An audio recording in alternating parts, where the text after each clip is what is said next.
Other survivors of what the UN has called Last week, tens of thousands of Yazidis fled for their lives through the Syrian desert. I've been doing this job for more than 10 years. I have never seen a situation as desperate as this, as emotionally charged as this, and I've never seen genocide committed by the so-called Islamic State or ISIL against Yazidis in Syria and Iraq. This abuse of Yazidi men, women and children amounts to genocide.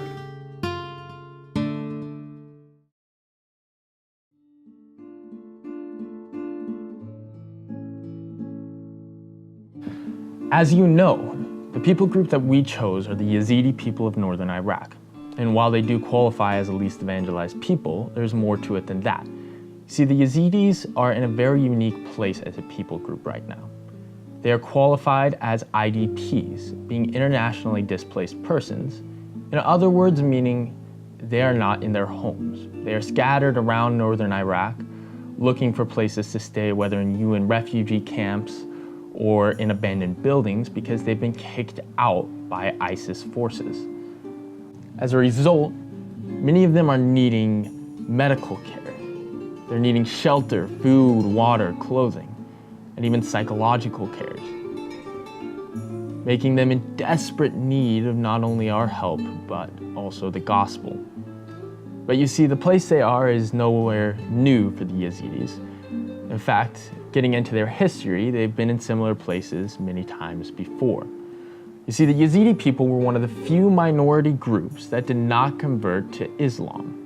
And in the 18th and 19th century, they paid for it, whereas there were over 70 mass genocidal murders of Yazidi men, women, and children. But you see, the 20th and 21st century are no exception. As of December 2017, over 50 mass graves were found where Yazidi men, women, and children were killed and buried by ISIS forces. And furthermore, in 2014, ISIS had recruiting campaigns, many of which promised the Yazidi woman as a sex slave to anyone who would join.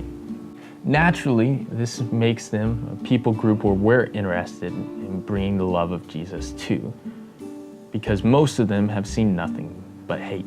Before moving on, let's get into some statistics you need to know about the Yazidis and the place where they live. You see, there are about 543,000 Yazidi people in northern Iraq. Internationally, there are only 700,000 to 1.5 million. Exact numbers we're unsure of. And in Iraq, there's about 30.4 births per every 1,000 people, and 3.8 deaths. Life expectancy is at 74.9 years old, and there's an almost 80% literacy rate.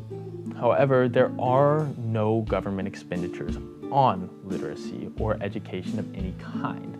Thus, the rate is only as high as it is from mothers teaching their children, and from groups like us going in and teaching. Finally, without further ado, I will pass the mic to my group. Thank you and God bless.